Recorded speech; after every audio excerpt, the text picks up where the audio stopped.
Welcome to யாலிஸ் kitchen. இன்றைக்கி நம்ம மாம்பழத்தில் பூரி பண்ண போகிறோம். இதுக்கு என்னென்ன தேவையான பொருட்கள்னு பார்க்கலாம். இது குட்டீஸுகளுக்கெலாம் ரொம்ப பிடிக்கும். இது எப்படி செய்கிறதுன்னு பார்ப்போம். இப்போ இதுக்கு நான் ஒரு 4 மாம்பழம் இருக்குது.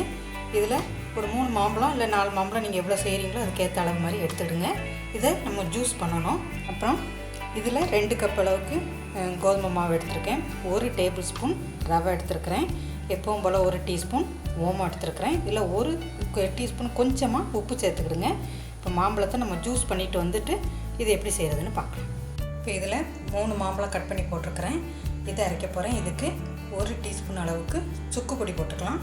வயிற்றுக்கு வந்து கடல் இது இல்லாமல் இருக்கும், ரொம்ப ஹெவியாக இல்லாமல் இருக்கும். இதில் நீங்கள் ஜூஸ் பண்ணுறது இருக்கும்போது 2 டேபிள் ஸ்பூன் ஜீனி போட்டுவிடுங்க. அது கூட இதில் தண்ணியோ இல்லைன்னா பாலை ஊற்றி ஜூஸாக பண்ணிக்கலாம். இது நான் இப்போ எதுவுமே பண்ண போகிறதில்ல. இந்த லைட் இனிப்போடு தான் நம்ம பூரி பண்ண போகிறோம். அதான் சாப்பிட்றதுக்கு திகட்டாமல் இருக்கும், டேஸ்ட்டாகவும் இருக்கும். இப்போ இதை அரைச்சிட்டு வந்துடுறேன். இப்போ இதை அரைச்சாச்சு. இந்த அளவுக்கு பல்ப்பாக இருக்கணும். இப்போ நம்ம இதை தேவையான அளவுக்கு மாவில் சேர்த்துக்கலாம்.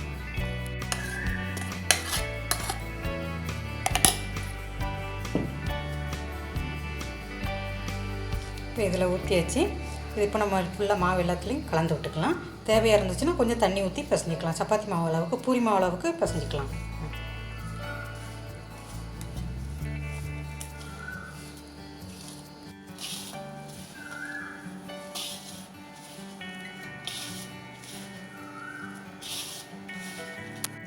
மாவு பிசைஞ்சாச்சு.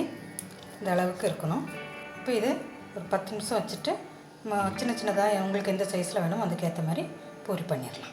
இப்போ பூரி தேய்ச்சிட்டு அதுக்கப்புறமா பார்ப்போம். எண்ணெய் காஞ்சிடுச்சு. இப்போ போட்டுடலாம்.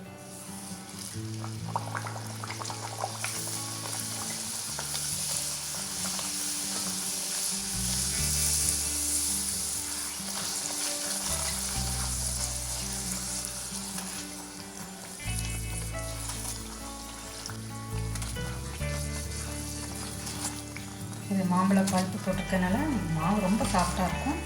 நல்லா கொஞ்சம் கட்டியாகவே பிசைஞ்சிக்கலாம். இப்போ எடுத்துக்கலாம்.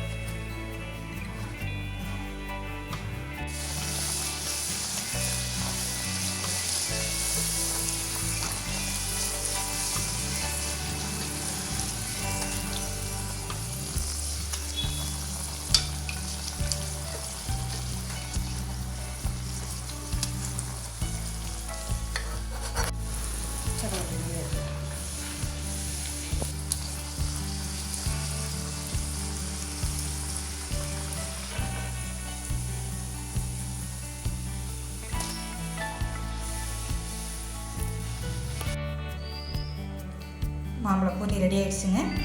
இது ரொம்ப முறுமுறுப்பாக இருக்காது, சாஃப்டாக இருக்கும். சாப்பிட்றதுக்கான ரொம்ப டேஸ்ட்டாக இருக்கும். செஞ்சு பார்த்துட்டு சாப்பிட்டுட்டு எப்படி இருக்குன்னு எனக்கு கமெண்ட் பண்ணுங்கள், லைக் பண்ணுங்கள், ஷேர் பண்ணுங்கள், என்னோடய சேனலை சப்ஸ்கிரைப் பண்ணுங்கள். நான் அடுத்து ஒரு இன்ட்ரெஸ்டிங்கான ரெசிபியில் உங்களை சந்திக்கிறேன். அது வரைக்கும் வீட்டில்